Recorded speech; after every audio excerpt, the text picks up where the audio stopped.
Bonsoir, installez-vous confortablement. Ce que je vais vous confier ce soir, c'est le genre d'histoire qui vous glace le sang mais qui réchauffe le cœur à la fin. C'est une histoire de famille, de confiance et de trahison. Avez-vous déjà eu l'impression de devenir invisible dans votre propre maison, de temps donné que vous finissez par vous oublier? Moi, c'est ce qui m'est arrivé. Et tout a explosé à cause d'un ticket de loto, mais pas de la façon dont vous l'imaginez. D'ailleurs, d'où m'écoutez-vous ce soir? De quelle ville, de quelle cuisine? J'aimerais bien savoir qui partage ce moment avec moi. Laissez-moi un petit mot. Je n'aurais jamais imaginé que ce simple ticket de loto acheté un soir d'avril un peu morose deviendrait le fil qui allait dénouer 7 ans de silence et recoudre ma vie.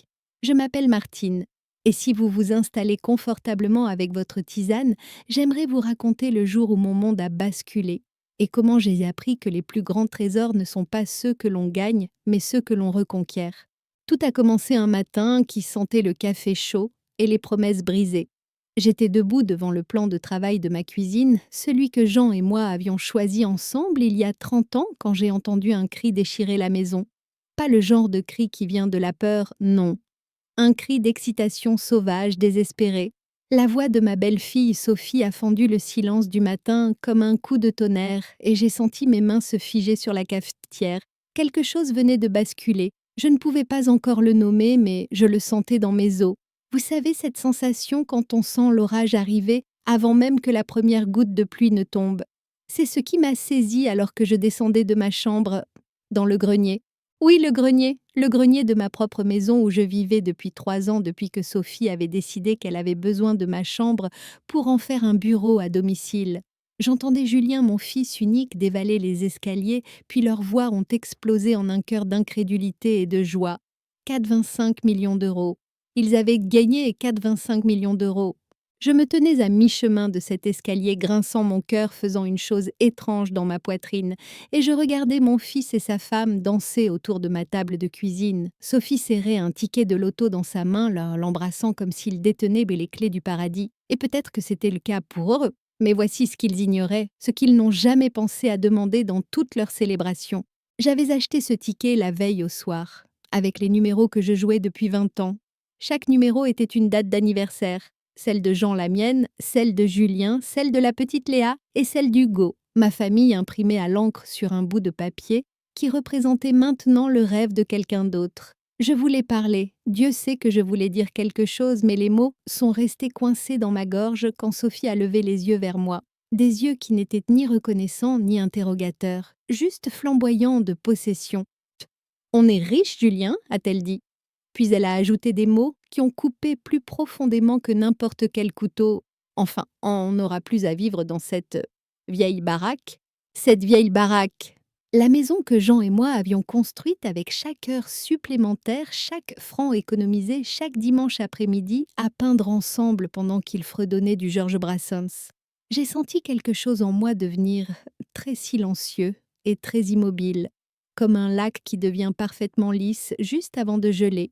Maintenant, si vous m'écoutez encore, je veux que vous sachiez que ce n'est pas une histoire de vengeance, c'est quelque chose de plus profond. C'est l'histoire d'une femme qui a trop aimé, qui a donné trop librement, et ce qui s'est passé quand elle a enfin appris à apposer sa propre signature sur autre chose que des tickets de loto.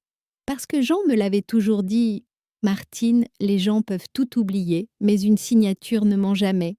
Et ce simple conseil allait devenir ma bouée de sauvetage. Laissez-moi vous ramener 7 ans en arrière à la nuit, où tout a changé. C'était en février, et la pluie martelait la véranda comme si elle voulait entrer. J'étais assise près de la cheminée, apprenant encore à être veuve quand on a frappé. Julien se tenait là trempé, Sophie derrière lui, le mascara coulant sur ses joues. Et avant même que je puisse demander ce qui n'allait pas, il a dit « Maman, on a tout perdu. On peut rester ici. Qu'auriez-vous fait ?» Quand votre enfant se tient sur votre paillasson brisé et désespéré, quelle mère se détourne? J'ai ouvert cette porte et j'ai dit « Entrez, cette maison aura toujours de la place pour vous. » Je pensais que ce serait temporaire, quelques mois tout au plus. Je n'aurais jamais imaginé que ma gentillesse deviendrait une cage, ou que la belle-fille que j'accueillais à bras ouverts jetterait un jour mes affaires par la fenêtre comme des ordures. Mais je m'emballe. Laissez-moi vous raconter comment 7 ans de petites concessions deviennent une vie de dignité perdue. Tout a commencé par des demandes raisonnables. Sophie était enceinte de Léa, fatiguée, émotive. Alors je leur ai donné la grande chambre du bas, celle avec le soleil du matin, que Jean aimait tant.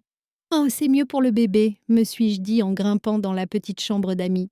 Quand Hugo est arrivé 2 ans plus tard, Sophie m'a demandé si elle pouvait transformer ma chambre en bureau à domicile. Tu auras plus d'intimité dans le grenier, maman, m'a-t-elle dit de cette voix douce qui faisait passer toutes ses demandes pour des faveurs qu'elle me faisait à moi au lieu d'elle. Je me souviens m'être tenue dans ce grenier pour la première fois, sentant le plafond bas m'oppresser la chaleur de l'été, rendant déjà l'air épais, même si nous n'étions qu'en mars. Mais j'ai forcé un sourire et j'ai dit: «Si ça peut aider, alors c'est très bien». Ce que je ne savais pas à l'époque, c'est que je ne faisais pas que déménager l'auto à l'étage. J'étais en train d'être déménagée hors de ma propre famille. Morceau par morceau, les changements sont arrivés comme l'eau qui use la pierre. Si progressifs qu'on les remarque à peine, jusqu'au jour où l'on réalise qu'on a été sculpté en quelque chose de méconnaissable. Sophie a réorganisé ma cuisine étiquetant les étagères, goûter, enfant, bar protéiné, Julien, coin tisane maman. Je regardais ma propre cuisine devenir un territoire étranger, mais je me disais que c'était juste une question d'organisation. Quand elle a commencé à organiser des dîners et m'a demandé de manger dans la cuisine pendant qu'ils recevaient, j'ai avalé ma peine et je me suis dit qu'ils méritaient leur propre vie sociale. Et puis est venu le jour où Léa a commencé à m'appeler Madame Martine au lieu de Mamie. Sophie a expliqué cela avec un grand sourire. Mamie, ça fait tellement démodé, tu ne trouves pas, Madame Martine, c'est plus moderne. J'en ai ri sur le moment, mais cette nuit-là, j'ai pleuré dans la salle de bain en faisant couler l'eau pour que personne ne m'entende. Ma propre petite fille m'appelant par un titre qu'on donnerait à une voisine aimable. Pas à la femme qui avait tenu la main de sa mère pendant l'accouchement, qui l'avait bercée pendant ses coliques, qui l'aimait de chaque fibre de son être. J'ai tenu un journal pendant ces années. Rien d'extraordinaire, juste un vieux carnet en cuir où j'écrivais une ligne chaque soir, jour de patience. En dessous, je notais de petites choses. Ah, Sophie a critiqué mon pot-au-feu aujourd'hui. Julien n'a rien dit. Ou payer la facture d'électricité. Sophie a oublié de mentionner qu'ils sont encore à découvert. En relisant ces pages, maintenant, je vois une femme disparaître lentement de sa propre vie, s'effaçant elle-même, un petit silence à la fois. Mais voici ce que je veux que vous compreniez. Je l'ai fait par amour. Quand vous avez perdu votre mari, quand votre fils et c'est la seule famille qu'il vous reste, vous feriez presque n'importe quoi pour garder ce lien vivant. J'ai couvert le prêt immobilier quand Julien a perdu son travail. J'ai payé la crèche de Léa et les visites chez le médecin d'Hugo. J'ai préparé chaque repas, fait chaque lessive, gardé ses bébés, pendant que Sophie se plaignait de la difficulté de vivre avec sa belle-mère. Et pendant tout ce temps, je n'arrêtais pas de me dire que l'amour finit toujours par s'équilibrer, que lorsqu'il serait de nouveau sur pied, il se souviendrait de tout ce que j'avais fait. Jean avait l'habitude de dire « Martine, tu as la patience de Job ». Mais même Job avait ses limites. Je me demande ce qu'il aurait pensé en regardant de là où il est maintenant sa femme devenir une servante dans sa propre maison. Le point de rupture est arrivé le jour du 10e anniversaire de Léa, même si je ne le savais pas à l'époque. Elle rêvait de ce magnifique vélo turquoise avec des rubans blancs au guidon et un panier en osier. Chaque fois que nous passions devant le magasin de sport, elle collait son visage à la vitrine et soupirait. « Si j'avais ce vélo, mamie, je ne serais plus jamais en retard à l'école », m'avait-elle dit, les yeux brillants de cet espoir pur de l'enfance qui vous brise le cœur parce que vous savez à quel point il est fragile. Il me restait à peine assez d'argent après avoir payé les factures du mois. 200 €, presque toute ma petite retraite. Mais elle n'allait avoir 10 ans qu'une seule fois. Et je me souvenais de gens qui disaient « Parfois le plus petit cadeau devient le plus grand souvenir ». Alors, j'ai marché jusqu'en ville, j'ai acheté ce vélo, je l'ai fait emballer dans du papier argenté avec des tournesols et je l'ai caché dans le garage sous une vieille bâche. Je n'ai pas pu dormir la nuit précédant son anniversaire en imaginant son visage quand elle le verrait. J'ai préparé des crêpes, j'ai accroché des ballons à la fenêtre, j'ai mis des roses blanches fraîches sur la table. Quand Léa est descendue en courant dans son pyjama en chantant « C'est mon anniversaire, mamie », je me suis sentie plus jeune que je ne l'avais été depuis des années. Puis Sophie est entrée à regarder mes décorations et à froncer les sourcils. Maman, ce n'était pas la peine d'en faire autant. On apprend à Léa à économiser ses hauts. Cette année, tu te souviens, pas de cadeau cher. J'ai essayé d'expliquer que c'était juste un petit présent, rien d'extravagant. Mais je pouvais voir la suspicion dans les yeux de Sophie. Avec elle, chaque geste gentil avait un but caché. Chaque cadeau était une prise de pouvoir. Quand j'ai enfin montré ce vélo à Léa, son cri de joie aurait pu alimenter tout le quartier. Elle m'a sauté au cou riant et pleurant en même temps. Et pendant un instant parfait, je me suis sentie à nouveau grand-mère. Pas un distributeur de billets, avec un pouls. Mais la voix de Sophie a tout tranché comme une lame dans la soie. Qu'est-ce que c'est que ça?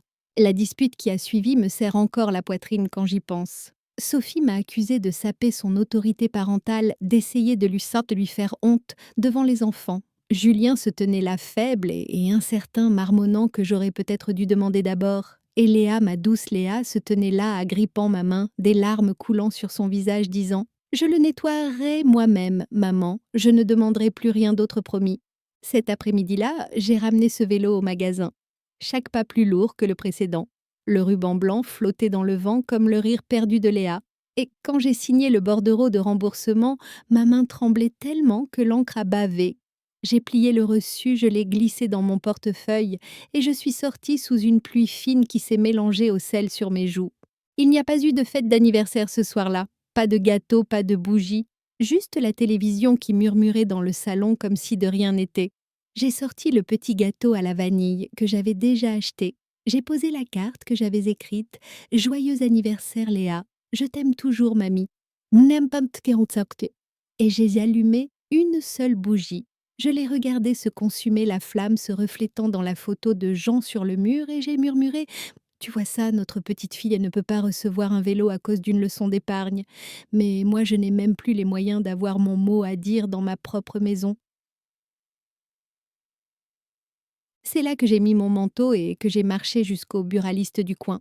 Je n'avais pas de plan, j'avais juste besoin d'air, besoin de sentir que j'existais encore en dehors de ces murs qui étaient devenus ma prison. Le magasin était presque vide et le propriétaire, un homme aimable qui me souriait toujours, m'a salué de la tête. « Soirée fraîche, Madame Martine. Toujours votre café. » J'ai secoué la tête et je me suis retrouvée devant le comptoir du loto. L'affiche indiquait « Jackpot, demain soir, 85 millions d'euros. » J'ai eu un sourire fatigué et j'ai dit « Un ticket, s'il vous plaît. » Avec ses numéros. J'ai énuméré la séquence que je jouais depuis 20 ans, les dates de naissance de tous ceux que j'aimais. Quand j'ai signé au dos Martine Blanchard, de mon écriture soignée, je me suis souvenue de la règle de Jon. Signe toujours et garde le reçu. Les gens peuvent contester beaucoup de choses, mais ils ne peuvent pas falsifier une signature. Je n'espérais pas gagner, j'espérais juste une issue, un signe que la vie pouvait encore me surprendre d'une bonne manière. J'ai posé le ticket et le reçu sur la table de la cuisine bien en évidence comme une prière silencieuse à l'univers et je suis montée dans ma chambre sous les toits pour écouter la pluie. Le lendemain matin, le cri de Sophie m'a réveillée avant l'aube. J'ai su ce qui s'était passé avant même d'arriver en bas.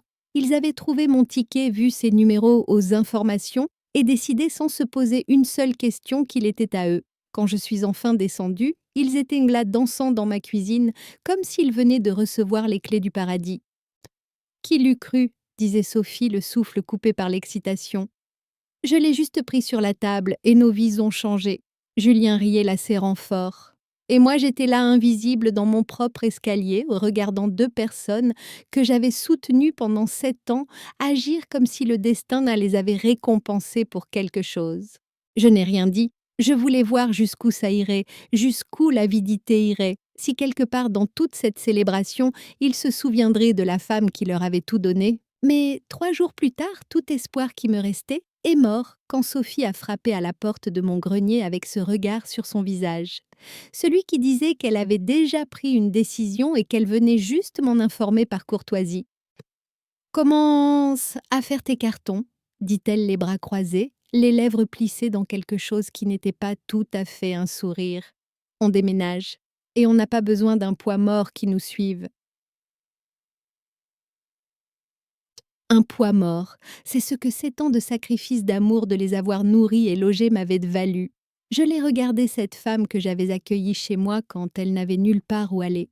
Et j'ai demandé calmement: C'est ma maison. Ah, c'était ta maison, Martine, dit-elle en insistant sur chaque mot, comme si elle expliquait quelque chose à une enfant lente. Maintenant, nous avons une nouvelle vie et tu n'en fais pas partie. Ce qui s'est passé ensuite ressemble encore à un cauchemar dont je n'arrive pas à me réveiller. Sophie a commencé à sortir mes affaires du placard. Mes vêtements, ma photo de mariage, un vase en poterie que j'avais fait il y a 40 ans, et à les jeter par la fenêtre, les robes flottaient vers le sol comme des oiseaux brisés. La porcelaine s'est fracassée dans la rue. Les voisins se sont rassemblés chuchotant, mais personne n'est intervenu. Et Julien, mon fils, mon unique enfant, se tenait sur le seuil, les mains dans les poches, le visage pâle. Il ne l'a pas arrêté. « Sophie, arrête !» a-t-il marmonné une fois. Mais c'était le genre de protestation qu'on fait quand on ne le pense pas vraiment, quand on le dit juste pour pouvoir se dire plus tard qu'on a essayé. « On n'a plus à faire la charité pour toi !» hurlait Sophie assez fort pour que toute la rue l'entende. « Va mourir dans une maison de retraite !» Je me tenais là dans le jardin, entourée des morceaux de ma vie, et quelque chose en moi est devenu très froid et très clair. Je me suis penchée, j'ai ramassé le cadre brisé de ma photo de mariage et j'ai essuyé la poussière avec ma manche. Quand le taxi est arrivé appelé par une voisine qui ne pouvait plus supporter le spectacle, j'ai rassemblé ce que je pouvais porter. Quelques vêtements, la photo, une petite boîte avec l'alliance de jonc.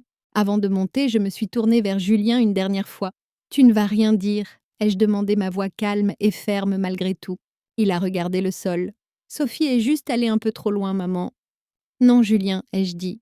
C'est le choix que vous avez fait tous les deux. »«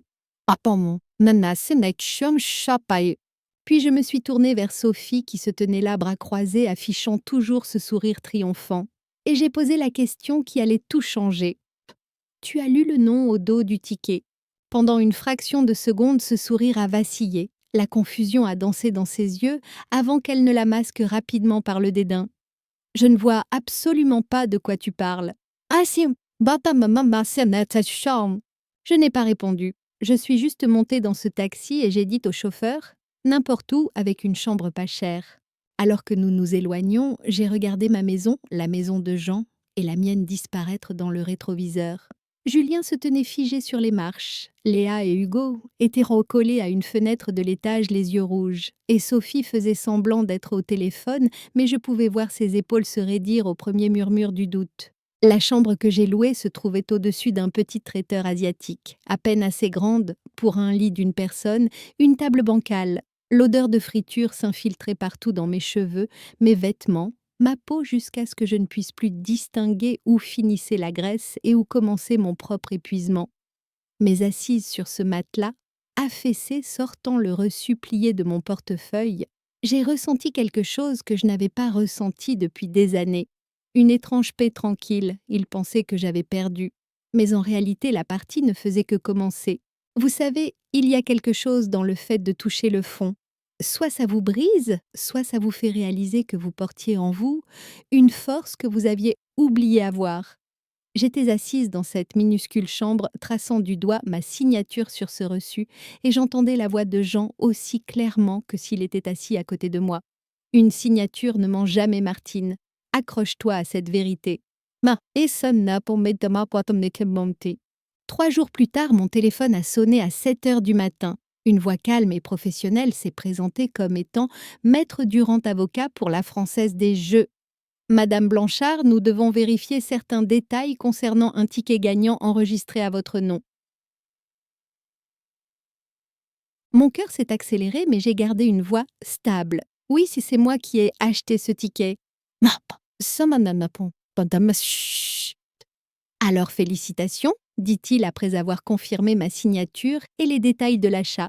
Vous êtes la grande gagnante des 85 millions d'euros. Je n'étais pas surprise.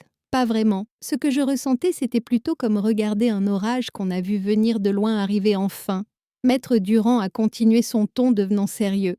Cependant, je dois vous informer qu'une tierce partie nous a contactés pour revendiquer la propriété. Une certaine Sophie Cartier-Blanchard. Elle affirme que le ticket a été acheté avec des fonds matrimoniaux et que vous n'êtes plus, et je cite, compétente pour gérer vos biens. J'ai fermé les yeux et j'ai souri. Laissez-moi deviner, elle n'a pas oublié le nom composé. Il y eut une pause, puis il dit surpris: Pas du tout. Maître Durand, ai-je dit calmement. J'ai le reçu original, ma carte d'identité, et le buraliste à la vidéosurveillance. Et j'ai aussi 7 ans de patience qui viennent de s'épuiser. Bien, et on peut date ambassade et non.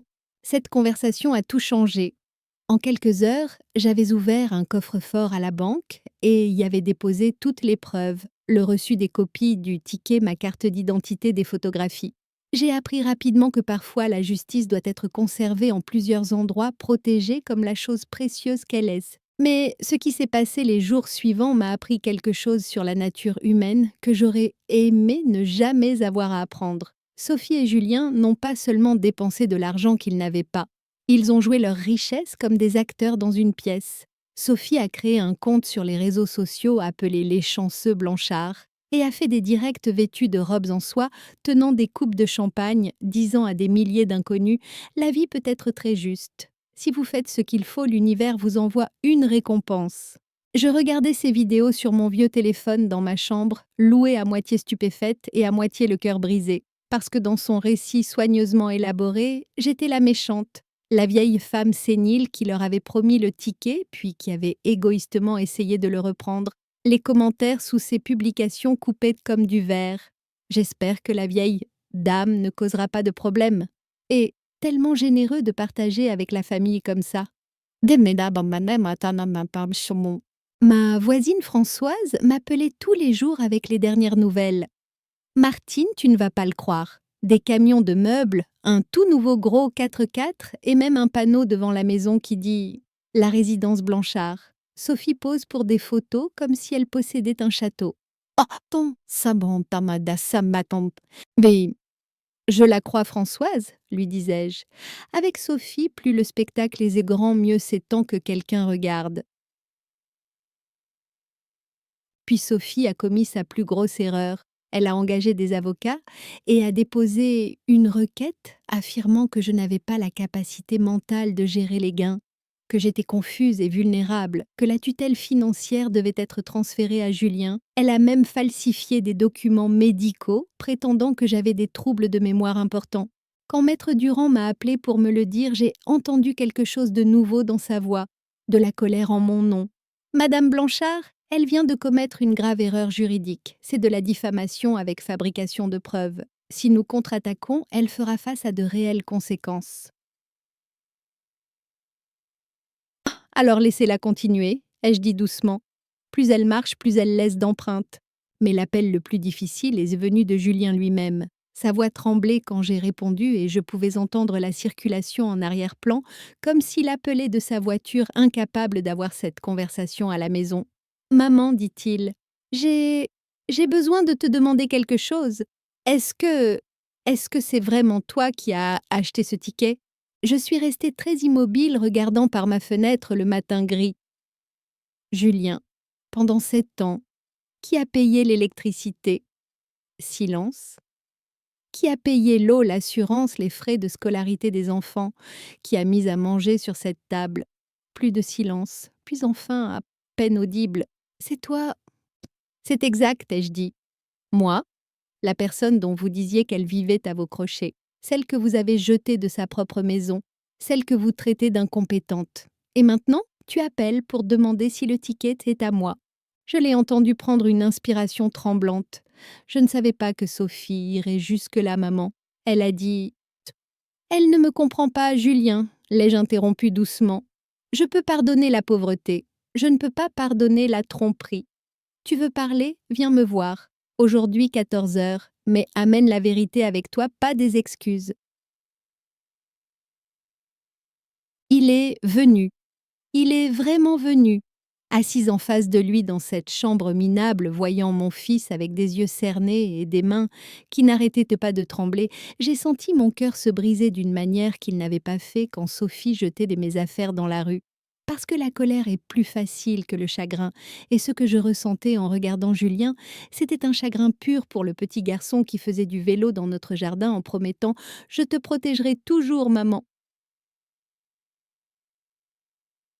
Je suis désolé, dit-il, et ces deux mots portaient que le poids de 7 années.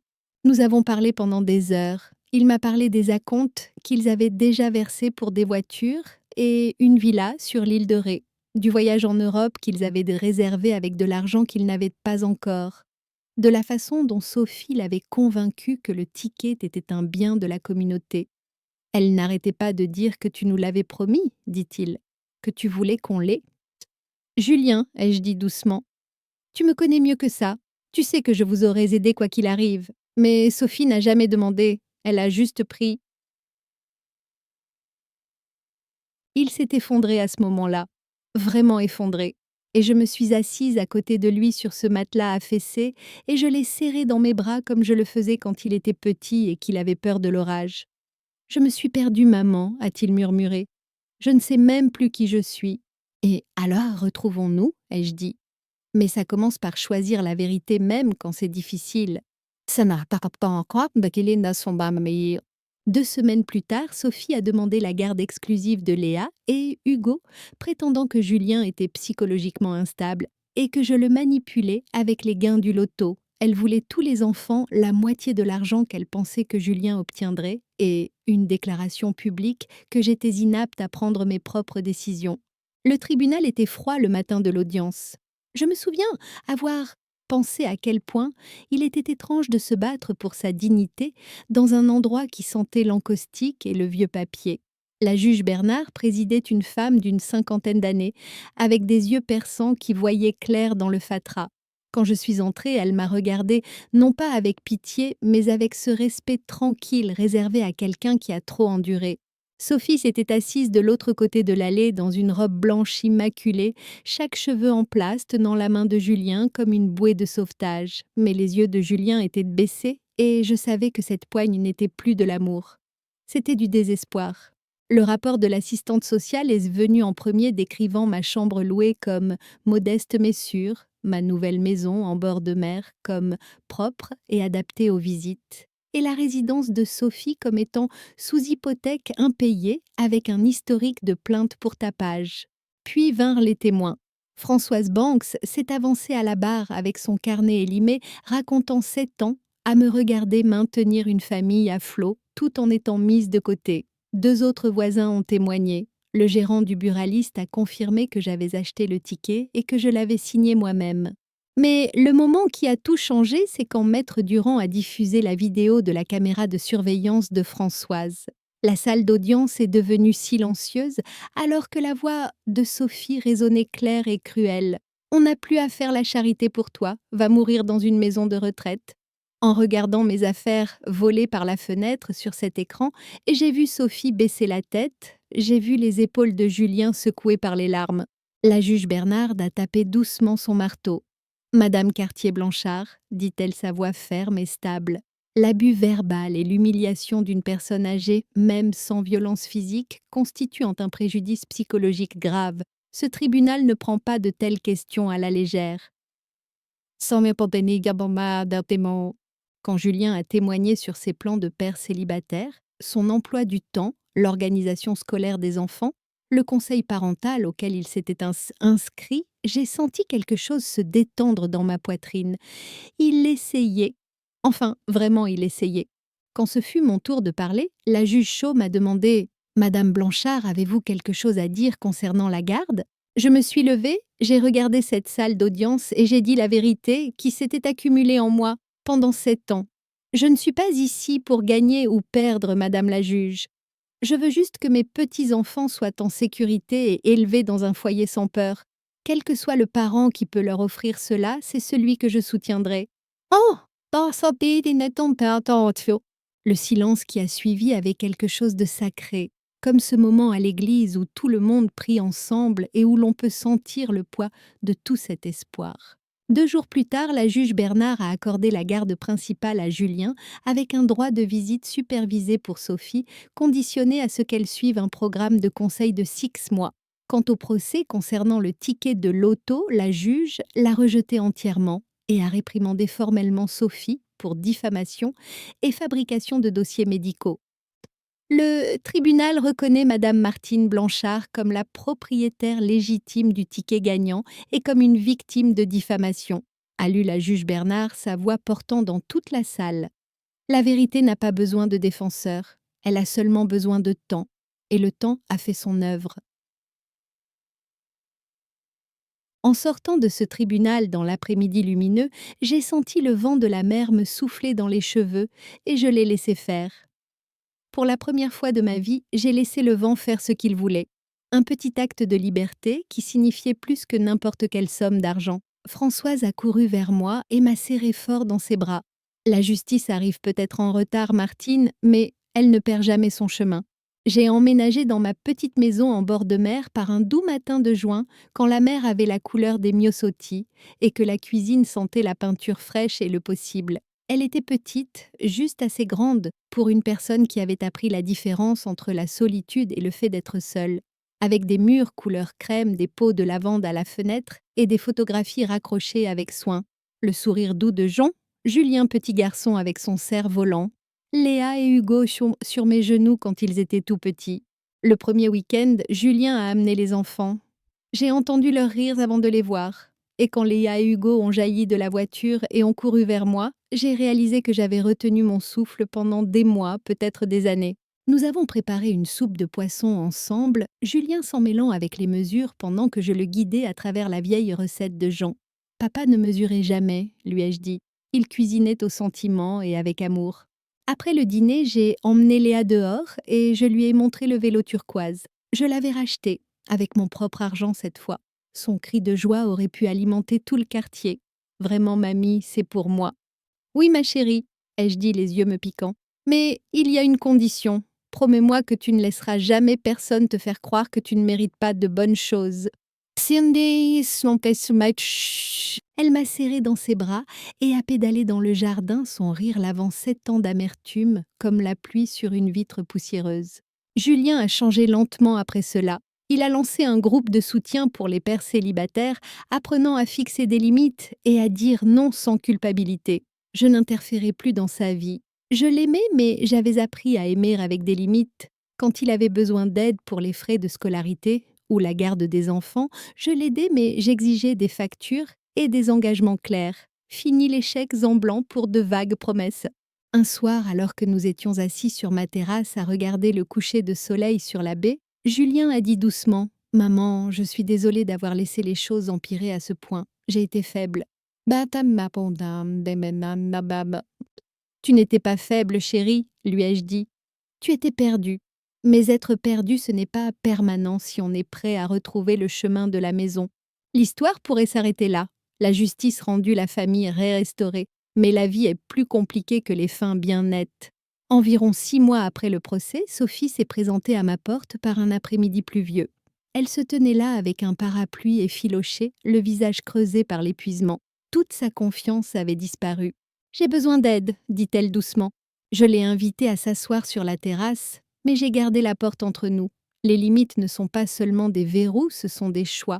Elle m'a parlé de la perte de son emploi des créanciers qui appelaient du fait qu'elle ne savait pas par où commencer.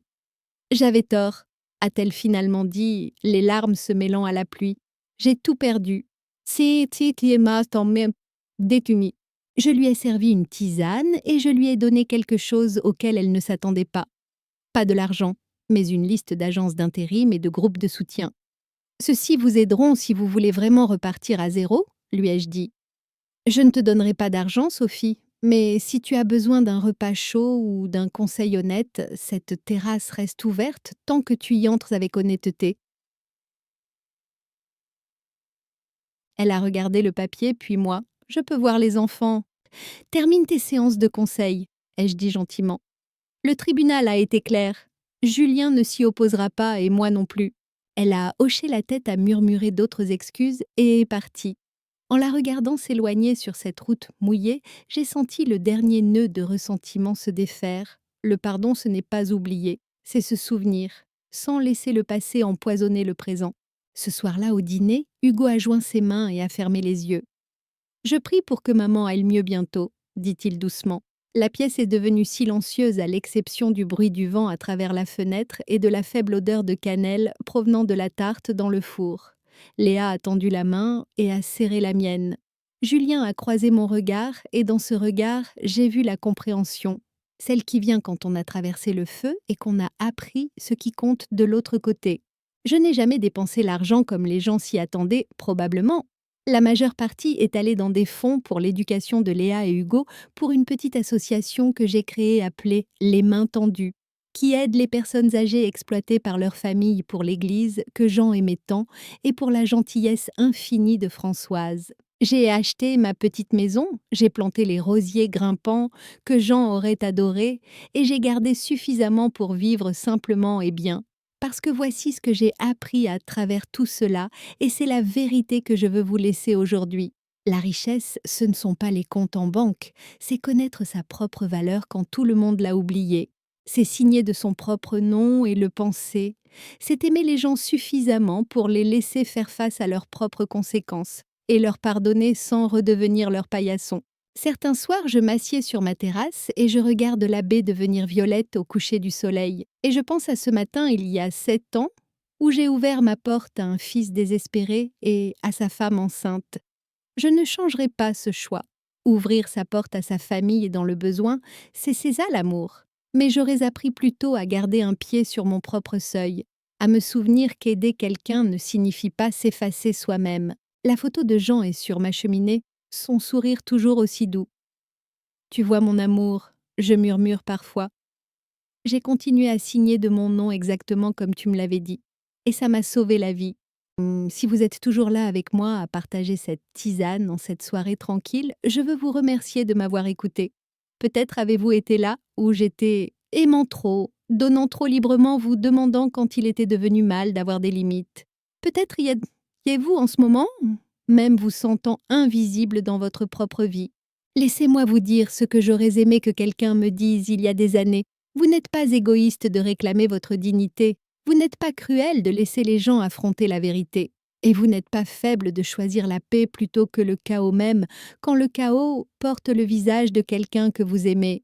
Si quelque chose ici vous a touché à propos des mères et des fils du fait de se défendre ou de tout recommencer, laissez-moi un mot dans les commentaires. Vos mots réchauffent cette cuisine plus que n'importe quel feu ne le pourrait jamais. Avant de vous laisser partir, je veux dire une dernière chose.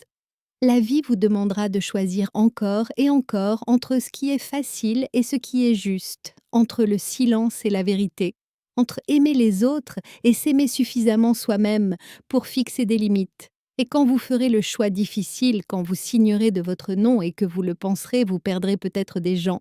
Mais vous trouverez quelque chose de mieux. Vous vous retrouverez vous-même. Alors, à nous tous qui avons trop aimé et qui avons appris à aimer plus sagement, aux greniers qui nous ont appris la force et aux fenêtres sur la baie qui nous ont montré la liberté, aux signatures qui ne mentent jamais et au courage de les écrire même quand nos mains tremblent. Merci d'avoir été avec moi ce soir.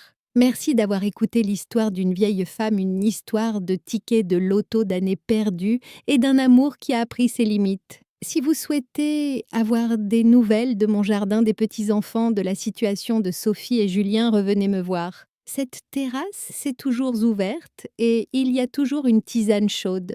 D'ici là, souvenez-vous, vous méritez de bonnes choses et vous méritez d'y croire. Ne laissez personne vous convaincre du contraire. Que Dieu vous bénisse où que vous soyez. Et n'oubliez pas de signer de votre nom. Toujours signer de votre nom.